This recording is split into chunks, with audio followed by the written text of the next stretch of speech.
नमस्कार, इस खास पेशकश में आप सभी का स्वागत है। मैं हूं अनु सिंह। दिल्ली का निर्भया रेप कांड, वो कांड जो आप सभी को याद होगा और याद होना भी चाहिए। इस पूरे मामले में दोषियों ने पीड़िता पर इतनी बर्बरता ढाई कि खुद डॉक्टरों ने कहा था कि उन्होंने अपने पूरे करियर में ऐसा रेप केस नहीं देखा।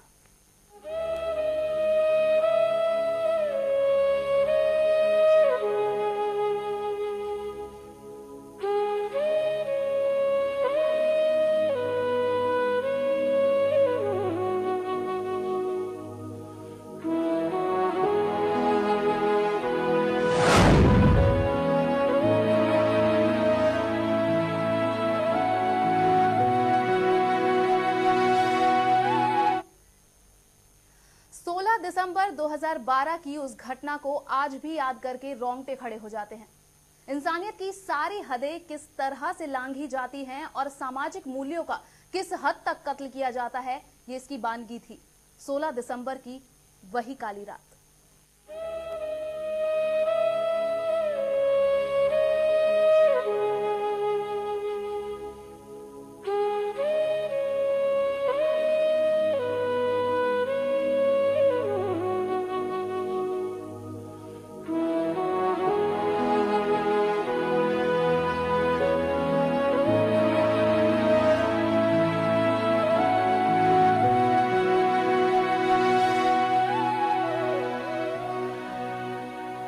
वो बहादुर लड़की उनके चुंगल से बचने के लिए हर प्रयास करती रही, लेकिन खुद को बचा नहीं पाई, जिसके बाद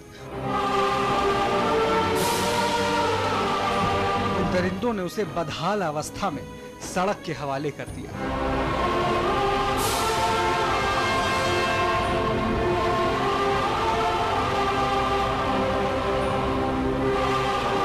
दिसंबर 2012 यानी आज से ठीक 2 साल पहले दिल्ली में हुए सामूहिक दुष्कर्म कांड ने पूरे देश को हिला दिया था।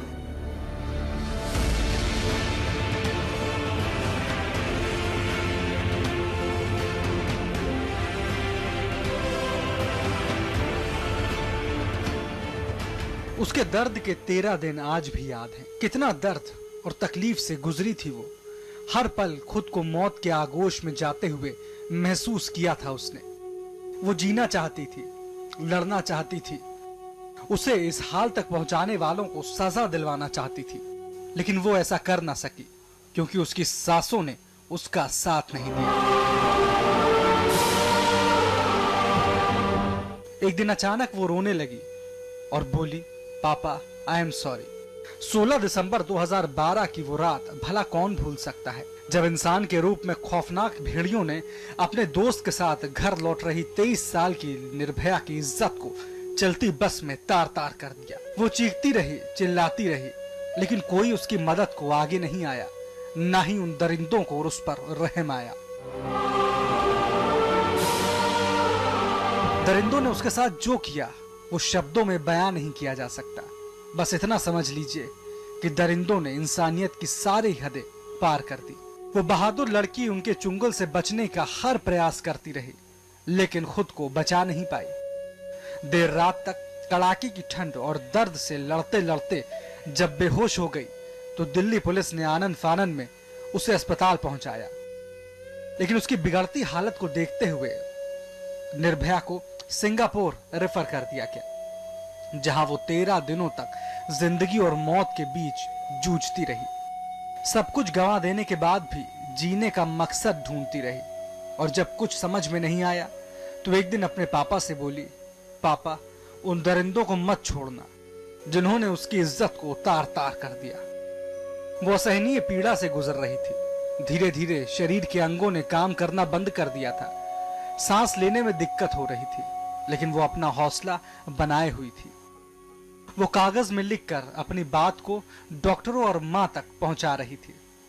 इन कागजों में देश की इस बहादुर बेटी ने जो तकलीफ और दर्द बयां किया, बेशक हम उसे कम न कर पाए, लेकिन हमारी कोशिश ये रही है कि उस बेटी की पीड़ा को पूरे देश के साथ साझा किया जाए। 19 दिसंबर 2012। माँ, आपको याद है आपने बचपन में पूछा था कि मैं क्या बनना चाहती हूँ। तब मैंने आपसे कहा था कि मैं फिजियोथेरेपिस्ट बनना चाहती हूँ। मेरे मन में एक ही बात थी कि मैं किस तरह लोगों का दर्द कम कर सकूं। लेकिन आज मुझे खुद इतनी पीड़ा हो रही है कि डॉक्टर या दवाइयाँ भी इसे कम नहीं कर पा रही। डॉक्टर 5 बार मेरा ऑपरेशन कर चुके हैं, लेकिन दर्द है कि कम होने का नाम ही नहीं ले रहा। 21 दिसंबर 2012। मैं सांस नहीं ले पा रही हूँ। डॉक्टरों से कहो मुझे एनेस्थीसिया ना दे। जब भी आंखें बंद करती हूँ तो लगता है कि मैं बहुत सारे दरिंदों के बीच फंसी हूँ। जानवर रूपी ये दरिंदे मेरे शरीर के एक एक अंग को नोच रहे हैं। बहुत डरावने हैं ये लोग। भूखे जानवर की तरह मुझ पर टूट पड़े हैं। मुझे बुरी तरह रौंद डालना चाहते हैं। माँ, मैं अपनी आंखें बंद नहीं करना चाहती। मेरे आसपास के सभी शीशे तोड़ डालो। मुझे बहुत डर लग रहा है। मैं अपना चेहरा नहीं देखना चाहती। 22 दिसंबर 2012। माँ, मुझे नहला दो। मैं नहाना चाहती हूँ। उन जानवरों की गंदी छुअन को धोना चाहती हूँ जिनकी वजह से मैं अपने शरीर से नफरत करने लगी हूँ। मैंने कई बार बाथरूम में जाने की कोशिश भी की, लेकिन पेट की तकलीफ की वजह से मैं उठ नहीं पा रही हूँ। मेरे शरीर में इतनी शक्ति ही नहीं है कि मैं सिर उठाकर आईसीयू के बाहर शीशे के पार अपने अक्स को देख सकूं। माँ, आप मुझे छोड़कर मत जाना। अकेले डर लगता है।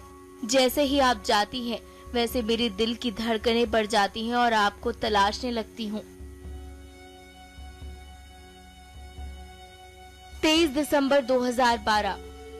माँ, इन मशीनों की आवाज मुझे बार बार ऐसे ट्रैफिक सिग्नल की याद दिलाती है जहाँ ढेर सारी गाड़ियों की आवाजें हैं, लेकिन कोई रुकने का नाम ही नहीं ले रहा। मैं चीख रही हूँ, मदद के लिए पुकार रही हूँ, लेकिन कोई नहीं सुन रहा। इस कमरे की शांति मुझे उस रात की ठंड की याद दिलाती है जब उन जानवरों ने मुझे सड़क पर फेंक दिया था। 25 दिसंबर 2012।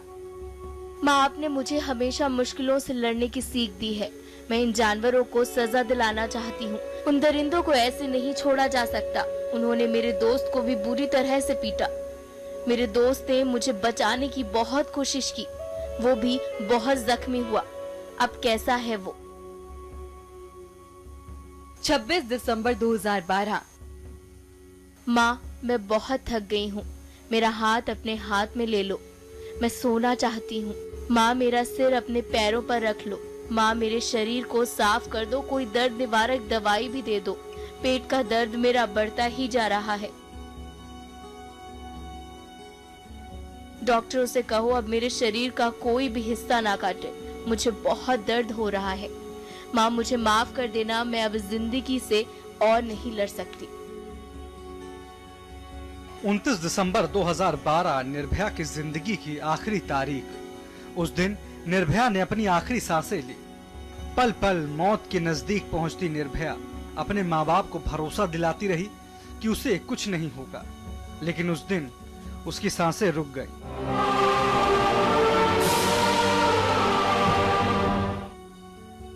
मौत से लड़ते लड़ते थक गई और उस दिन मौत की ही गोद में सो गई।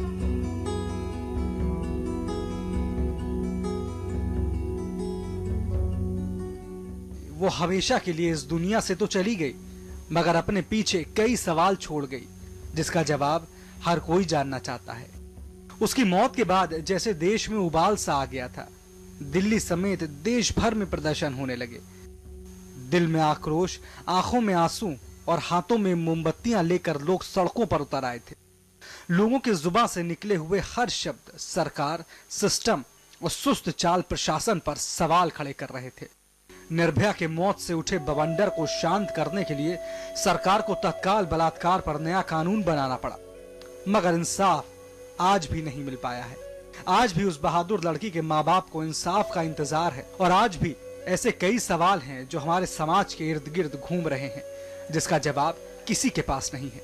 आज भी हमारे देश में हर साल निर्भया जैसी हजारों लड़कियां किसी न किसी भेड़िए की हवस की शिकार होती हैं। आज भी निर्भया जैसी हजारों लड़कियां हैं जो अपने सपनों को बिना पूरे किए इस दुनिया को छोड़कर चली जाती हैं और सरकार महिलाओं को सुरक्षा देने के लिए आश्वासन तो देती है मगर सुरक्षा दे नहीं पाती। Bureau report, reporter 24x7।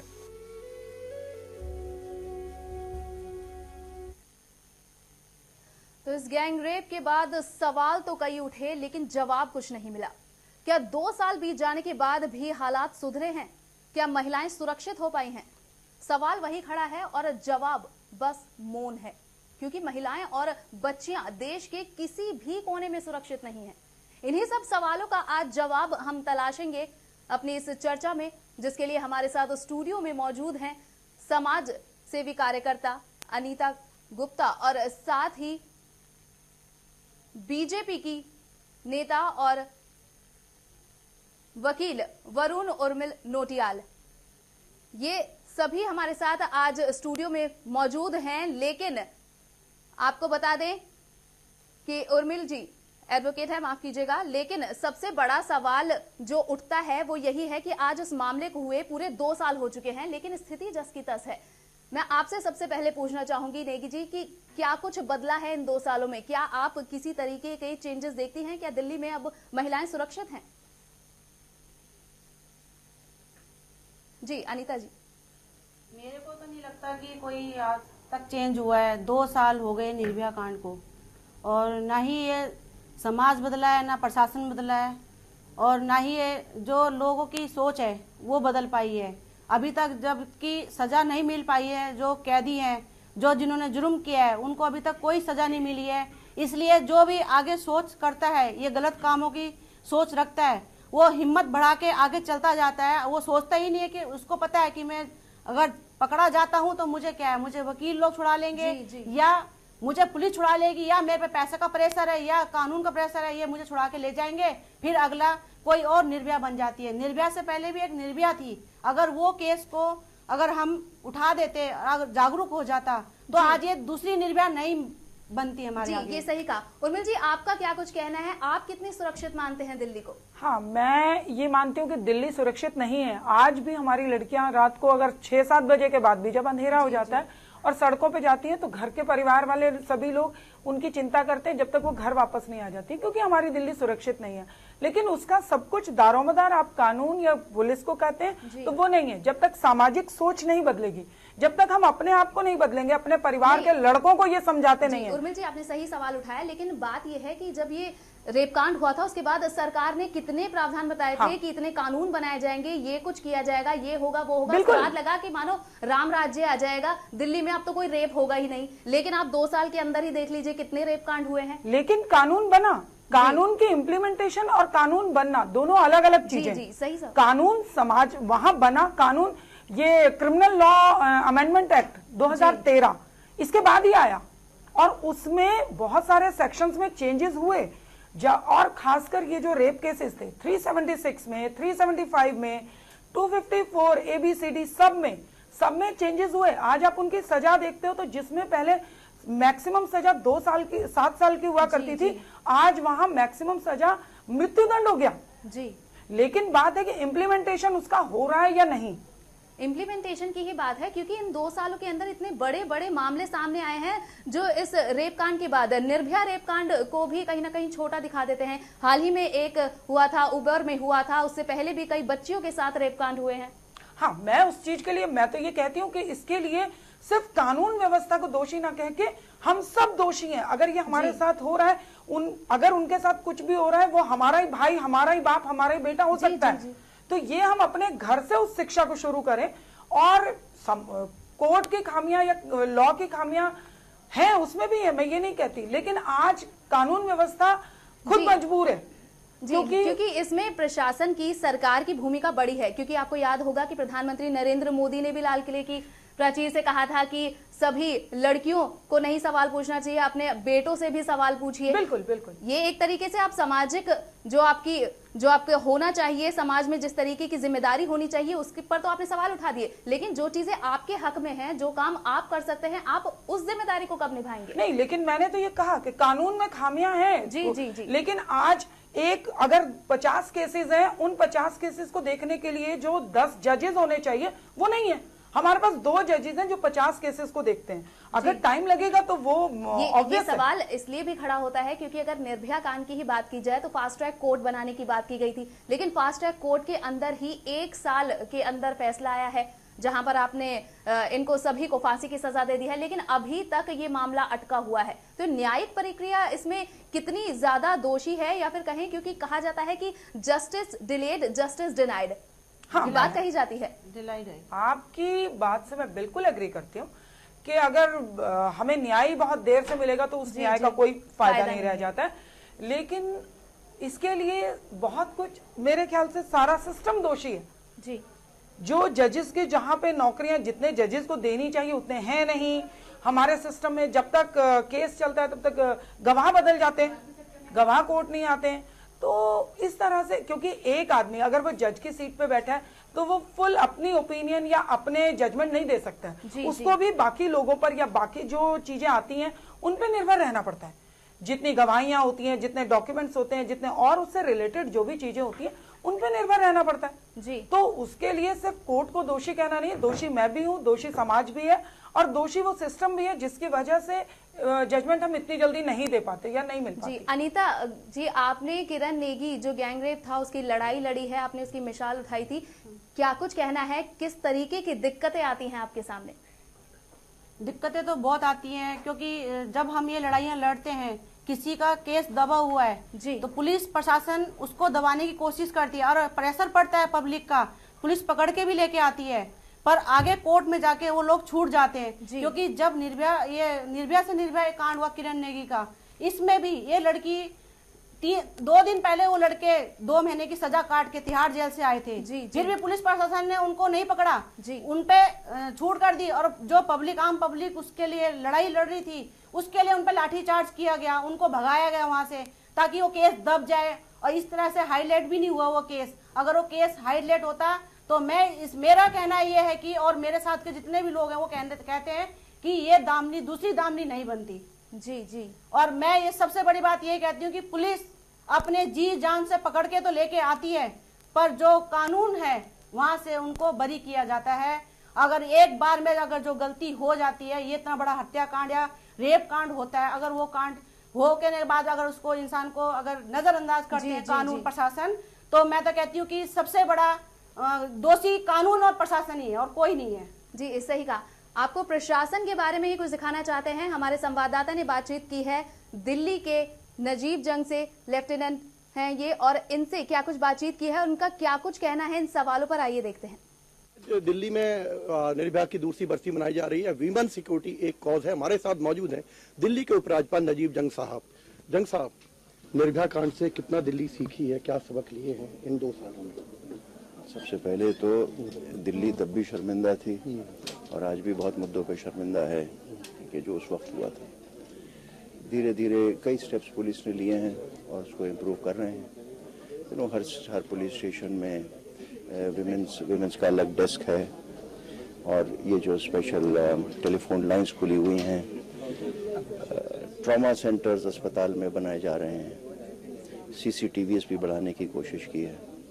और अब ये जो एक घटना हुई हफ्ता भर पहले, तो पूरे सिस्टम को रिव्यू कर रहे हैं कि कैब्स का सिस्टम क्या होगा, टैक्सीज का क्या सिस्टम होगा। सर, खासकर 181 की अगर बात की जाए तो उसकी परफॉर्मेंस तो बेहतर है, लेकिन कहते हैं चिराग तले अंधेरा, तो क्या उसकी प्रॉब्लम सॉर्ट आउट करने की कोशिश की जाए? आपका मेरे ख्याल आपकी इन्फॉर्मेशन गलत है। 181 में कोई तकलीफ नहीं है ना। जैसा कि कल हमारी बात हुई थी, तो जो स्टाफ की कमी की बात कही जा रही है, मुझे इसकी कोई इत्तला नहीं है और मुझे नहीं लगता कि कोई स्टाफ की कमी है। सर, ट्रांसपोर्ट को रिव्यू करेंगे, जैसे कि जो कई ट्रांसपोर्ट जो है इलीगली चल रहे हैं, जैसा कि घटना घटी, रिव्यू चल रहा है, मैंने आपको अभी बताया। तो इसके अलावा और भी कुछ डेवलपमेंट की बात की जिससे दिल्ली की महिला सुरक्षित महसूस कर सके? नहीं, और कोई चेंजेस नहीं। Thank you. ये थे दिल्ली के उपराज्यपाल नजीब जंग साहब जो बता रहे थे कि किस तरह के स्टेप सरकार की तरफ से लिए जा रहे हैं। दिल्ली से कैमरामैन। अब आपको दिखाते हैं कि दिल्ली के पुलिस कमिश्नर का क्या कुछ कहना है इस मामले पर। हमारे साथ बीएस बसी से मुझे इनसे बात करें दिल्ली सुरक्षा पर। सर, महिला की सुरक्षा की बात करें तो दिल्ली पुलिस कितना सतर्क है महिला की सुरक्षा को लेकर? देखिए, दिल्ली पुलिस जो है महिलाओं की सुरक्षा के लिए मतलब बिल्कुल एकदम सजग है और इसके लिए दिल्ली पुलिस ने कई स्टेप्स उठाए हैं। जैसा आपको मालूम है कि जो हमारा 100 की हेल्पलाइन है, इसका नंबर पहले 60 हुआ करता था, हमने इसको बढ़ा के 100 कर दिया है। इसी तरह से वुमेन हेल्पलाइन का नंबर जो 1091 है हमारी, 4 हुआ करती थी उसको हमने 10 कर दिया है। इसके अलावा हमने जो है हर थाने में महिला पुलिसकर्मियों को तैनात किया है। हर थाने में महिला हेल्प डेस्क है। रेप केसेस की इन्वेस्टिगेशन महिला पुलिसकर्मी करती हैं। हमने अपने अफसरों को सेंसिटाइज किया है। विमेन ऑफिसर्स को हमने बीट्स में और कुछ स्पेशल पीसीआर गाड़ियों में लगाया है। सो हमारा उद्देश्य ये है कि हम दिल्ली को महिला अपराध मुक्त बनाएं। सर मानते हैं कि 16 दिसंबर की जो घटना हुई थी उसके बाद तमाम कानून बने थे, क्या उसके बाद फर्क आया दिल्ली में? देखिए, मैं ये जजमेंटल कॉल नहीं लूँगा। मैं अपने मकसद के बारे में बात कर सकता हूँ, हमारा प्रयास के बारे में बात कर सकता हूँ कि हमारा प्रयास है कि दिल्ली को महिला अपराध मुक्त बनाया जाए। जैसे भी आपने कहा महिला पुलिसकर्मियों की संख्या बढ़ाई जाएगी, तो कितनी महिला पुलिसकर्मी की संख्या बढ़ाएंगे आप? देखिए, ये कंटिन्यूस एक्सरसाइज रहेगी। आपको मालूम ही है तकरीबन 2000 के आसपास जो है नंबर बढ़ रहा है इमीडिएटली, और ये अब धीरे धीरे करके बढ़ता ही रहेगा। आपने बहुत अच्छी बात की कि पेपर स्प्रे बांटेंगे लड़कियों को आप, तो कैसे सर आइडिया सर आया आपको दिन? देखिए, हम ये चाहते हैं कि अगर कोई महिला किसी दिक्कत में हो जाए, वो आप सेल्फ डिफेंस ट्रेनिंग ले, वो इतनी सशक्त हो कि आदमी को पीट सके, और जब तक वो इस प्रकार की ताकत नहीं एक्वायर करती, तो अगर पेपर स्प्रे जैसी अगर चीज़ उसके हाथ में हो तो वो अपने आप को सुरक्षित कर सकती है। ये थे बीएस बसी जी जो हमारे साथ पूरी बस बातचीत करते हैं। जिस तरह 16 दिसंबर की घटना हुई थी उसके बाद जो तमाम कानून बनाए गए और उसको लेकर काफी दिल्ली में सतर्क है। उनका कहना है कि दिल्ली पुलिस में खासकर महिला पुलिसकर्मी। अब आपको दिखाते हैं पुलिस अधिकारी दीपक मिश्रा का क्या कुछ कहना है, क्योंकि इस रेपकांड के बाद दलीलें दी जा रही थी। कहा जा रहा था सरकार की तरफ से कि पुलिस एकदम मुस्तैद हो गई है। दिखाते हैं आपको क्या कुछ कहा है उन्होंने। दिल्ली पुलिस महिलाओं की सुरक्षा को लेकर काफी सतर्क है। इस मसले पर हमारे साथ बातचीत करने के लिए मौजूद हैं दिल्ली के लॉ एंड ऑर्डर से दीपक मिश्रा जी। इनसे बात करते हैं कि महिलाओं की सुरक्षा की अगर बात करें तो दिल्ली पुलिस कितनी सतर्क उनको लेकर। सर ये बताइए कि दिल्ली में जिस तरह से 16 दिसंबर रेप केस हुआ था, उसके बाद क्या लगता है कि दिल्ली में कोई तब्दीली आई है क्या? हम यदि अपने नज़रिया से देखें तो हमने बहुत ज़्यादा जी तोड़ कोशिश की है कि सुरक्षा संबंधी जितने भी हम कदम उठा सकते थे उन सभी कदमों को उठाया जाए, और जहाँ तक हो सके हम दिल्ली को एक सुरक्षित और महफूज जगह बना सकें। कुछ जो हमारे प्रयास हैं उनमें ये है कि हर पुलिस थाने में एक महिला के लिए डेस्क बनाया गया है, जिससे कि महिला जब जाती है थाने में तो उसका जो इंटरैक्शन है वो सिर्फ महिला से ही हो, जिससे वो खुल के अपनी बात कह सके बगैर किसी संकोच के। और चूंकि इस तरह की कोई भी वारदात कभी भी हो सकती है, इसलिए 24 घंटे हमारे हर थाने में दिल्ली के एक महिला डेस्क बनाई गई, जो कि जिन पे सिर्फ महिला अधिकारी की तैनाती होती है। फिर हमारे पास में हेल्पलाइंस हैं 1091 1091। इसमें जो पहले 4 लाइनें थी उनको हमने बढ़ा करके 10 लाइन कर दिया है, जिससे कि कोई भी महिला जब भी फ़ोन करे आप विपत्ति में, तो उस समय उसको लाइन ना मिलने की जो शिकायत है वो नहीं हो सके। इसके बाद में फिर हम जो मार्केट प्लेसेस हैं, बच्चों के स्कूल हैं या युवतियों के स्कूल्स कॉलेजेस हैं, वहाँ पे हम डिप्लॉयमेंट कर रहे हैं। बस स्टॉप्स पे तैनाती कर रहे हैं जहाँ तक हमसे संभव हो सकता है।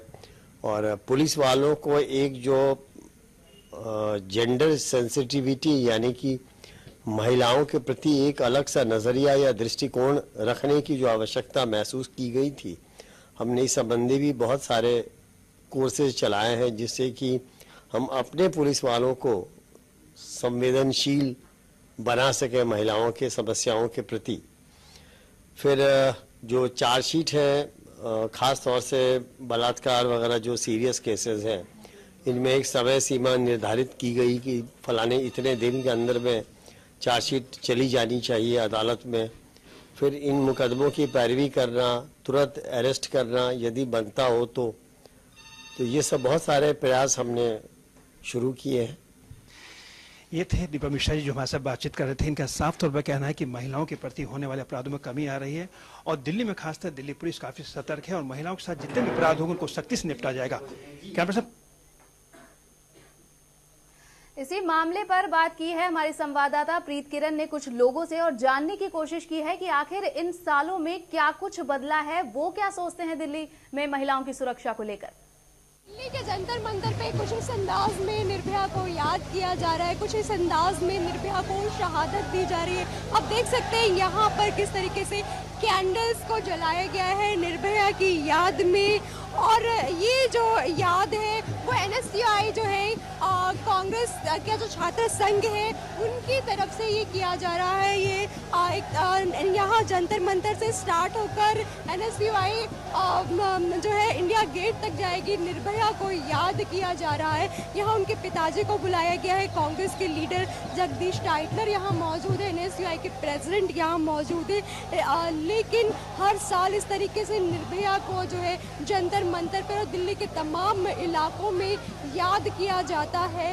कहीं ना कहीं महिलाओं की सुरक्षा को लेके कहीं ना कहीं जो जिस तरीके से चूक हुई है दिल्ली में उसे याद दिलाते हैं इस तरीके के इंसिडेंट। लेकिन कहीं ना कहीं ये भी माना जा सकता है कि निर्भया कांड के बाद जिस तरीके से महिलाएं जागरूक हुई हैं अपनी सुरक्षा को लेके और जिस तरीके से महिलाओं ने अब जो है आगे आना शुरू कर दिया है, ये एक नतीजा है कहीं ना कहीं महिलाओं निर्भया रेप कांड के बाद से जो है इसका ये नतीजा निकल के आया है जो महिलाएं जागरूक हुई है। कैमरा पर्सन अमित के साथ प्रीत किरण सिंह, चैनल 1 न्यूज।